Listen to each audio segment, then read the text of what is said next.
Hi folks, you're with Tab today at your Pushback channel, and thank you for joining this radio live stream. In this essay, I'd like to talk about the candidates that are running for the position of British Prime Minister, the Prime Minister of the United Kingdom.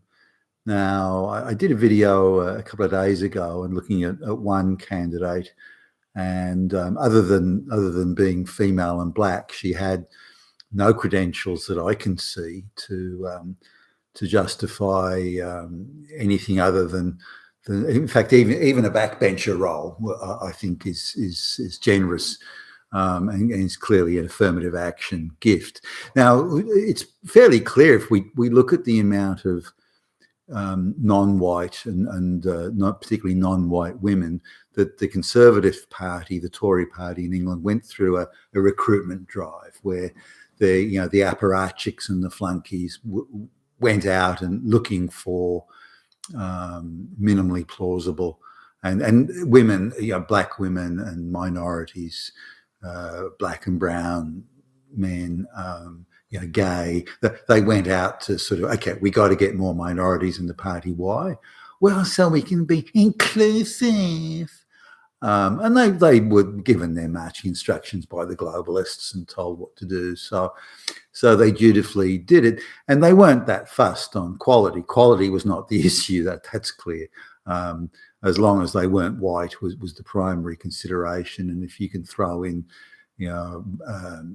black, brown, and lesbian and female, then you're doing really well. So they went out to do that, and some of these minorities and the minority women that were recruited during that time and in that drive, they've ended up being, and I'm sure again the party machine guys which is where the globalists first took control of the body politic.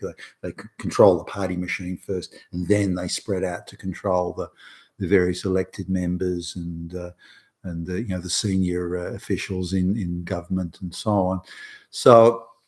So they went out and got these women coming. Now you can see once they've selected a target, they then create a fantasy narrative around the person. Now they'll make sure they go to the right university, they get the right scholarships, they study the right courses, that they get honours passes, the highest possible honours passes, that they get book publishing deals. They're president of the Students' Union.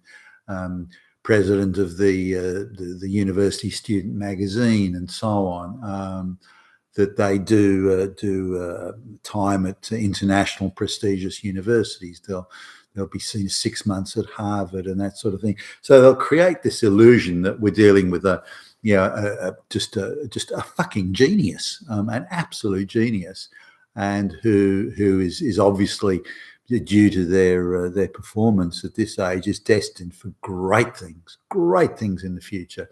And when they achieve high political office, then they're only fulfilling an ambition that was obvious from the time they were 16 or 17 years old. So that's the false or fake narrative they create. But every step of the way, the whole thing's been engineered and concocted and stage managed and set up as almost like a fucking stage play. These people wouldn't achieve anything like that if they were relying on their own merits and capabilities. And there's certainly no shortage of these sort of flunkies and stooges and artificially created people that are standing for the British Prime Minister's role at the moment. And I think this is the future of politics, as long as the globalists are in control, that they're just the puppet masters, and all the politicians and the flunkies, they're all just marionettes and so on. Not that it won't be lucrative. I mean, if you're useful to the globalists, they will reward you and reward you well. So all these people who are fulfilling these helping the globalists, implement the globalist project, then they're going to be the ones with the private yachts, living in waterfront homes and the private jets and all that sort of thing. They're going to be the ones that are very well looked after. Their children will be given cozy jobs, their relatives. I mean, it's banana republic cronyism on steroids, but that's how the West is going at the moment. And I think out of and it's now 14, as I understand it, candidates that that are putting their hand up for the role of British Prime Minister, there's one that I would say is a realistic candidate, who's actually done the heavy policy lifting in the back room, who's served their time on the committees formulating policies and all that sort of thing, and selling it to the executive and crafting policies that'll be acceptable and workable and affordable and this sort of thing. There's only one person who's really done all that hard work. The rest are either affirmative action, gender quota, higher flunkies, or they're just crony apparatchiks of the party machine. So I think there's only one that's done the hard work. Maybe one and a half. You could say another one, but that's it. So you need to seriously consider this. Out of the 14 candidates, assuming it is 14, I think it is. Out of the 14 potential candidates for the role of British Prime Minister, there's only one that you'd say would be reasonably qualified to do the job. The rest are either, there's one again, minimally qualified. The rest aren't even remotely qualified. In fact, it's an outrageous, horrible, sick, grotesque joke that some of these candidates are standing and again, they've been put up to it by the party machine. They've been told to do it. Hey, put your hand up for this.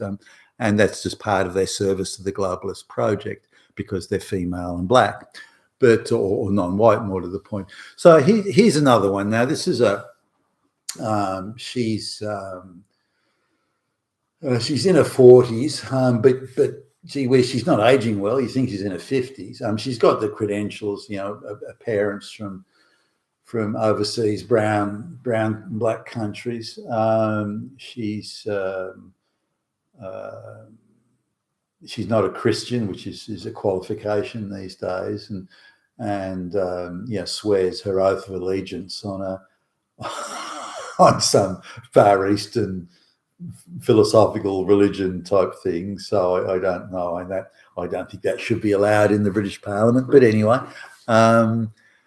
She's it's the same sort of thing as the others, really. It's just a standard 101 playbook.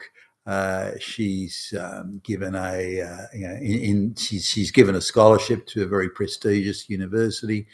Whether or not, listening to the way she talks and the interviews and that sort of thing, then I don't believe she won the scholarship by being a brilliant student. I think that the whole thing was fixed in the back room for her. Then got another scholarship to study overseas at another prestigious university. That's bullshit. I'm convinced that didn't happen. Then the role she gets as president of the student union and editor of the student magazine, that's crap. I just don't believe that. Now, if you listen to her talk, she sounds like she's still at university, talking to her girlfriends about what an asshole her boyfriend is because he didn't take her to some nice restaurant. She talks in that 21-year-old, 20-year-old university girly patter. She's still got that speech pattern and the cadence of the speech and all that sort of stuff. She sounds like talks like a 20-year-old girly at college. Now, this is someone who's never had to make a decision, has never had to do any of the heavy lifting. Everything has been affirmative action, gender quota gifted to her. So she actually thinks that she's hot shit. Now, the same with the other person I mentioned. She's gifted a safe seat in Parliament, one that should be given to people of great standing and capability, not to just some affirmative action fucking quota person. Gee whiz. So she gets a safe seat. So she's not going to lose it. She's not got to worry about that she's going to be out of a job tomorrow if there's a bit of a swing in the electoral mood. So she's given a safe seat. Now, within minutes of entering Parliament, she's gifted chairman of committees and so on, and then she gets a ministry. So within a few years, she's got a senior, one of the great officers of state of the United Kingdom.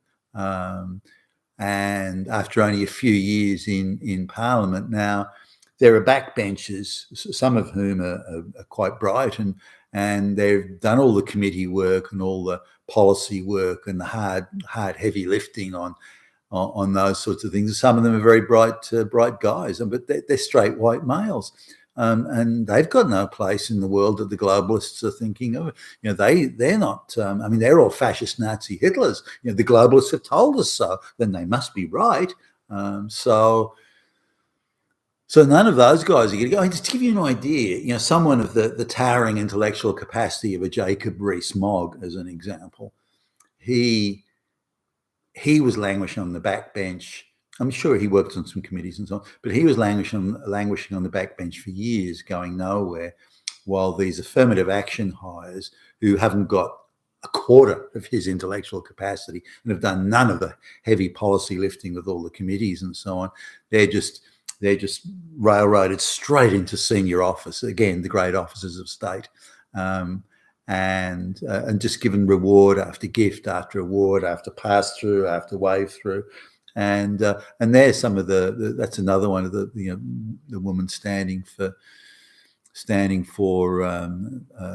the role of Prime Minister. Now, if you look at the work, she's labelled. This one's labelled as far right, which is a joke. She's worked on some committees that have been, some of which she chaired, by the way. Again, given chairmanships of committees within minutes of walking in the fucking Parliament door, but which nobody gets. You just don't get that. You've got to do the hard work to get there. Nor is she brilliant or bright or anything like that. Far from it. She'd be, I figure her, she'd be, say, an accountant at some small accounting firm in the outer suburbs of some regional city. That would be sort of about the height of her capacity. And here she is, again, the great office of state in the British government. So she worked on committees to do with enhancing the rights of workers coming to Britain from who didn't speak good English and had no real skills, and so that they could have enhanced legal rights and access to legal aid and British government taxpayer funding and so on.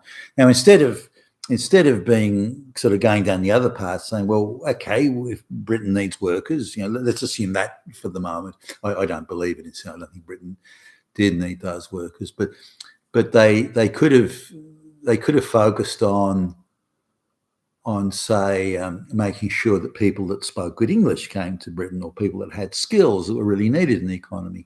Maybe they could do that. Instead, no, let's bring all these people that don't speak English, who are unqualified, who don't know what they're doing, and then let's make special exceptions and make special rules and laws to really beef up and enhance their legal rights once they're in England or in Britain, and that's a good side. We'll use British taxpayer money to do it. So she was in that. She's made no effort to perceive Britain as the Christian nature of Britain. That's not on the table. She's made no effort to stop the migration and seems to think it's a wonderful thing. I mean, her own folks are migrants,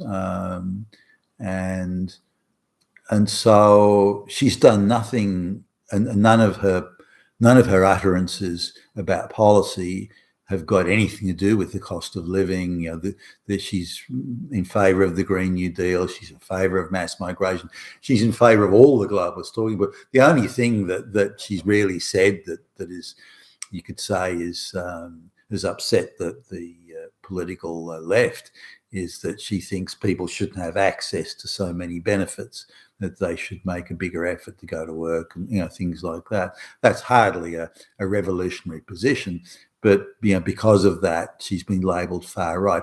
But I think the party apparatchiks and heavies and the marketing folks in the downtown head office, they're just telling her, look, say this because it'll make you look tough out there in the media, and if the Guardian says you're a Nazi, then that'll be good for the good for the grassroots conservative voters and that sort of thing.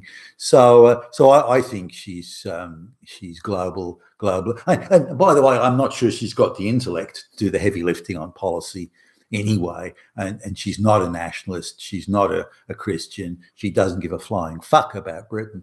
And so she completely and totally embraces the globalist project, which is why she's being put up as a candidate for Prime Minister.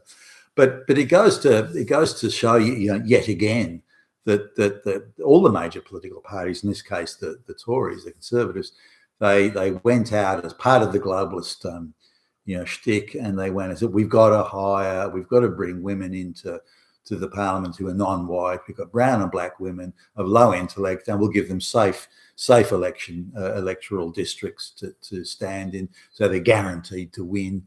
Like we gave them the guaranteed degree, the guaranteed scholarship, the guaranteed everything.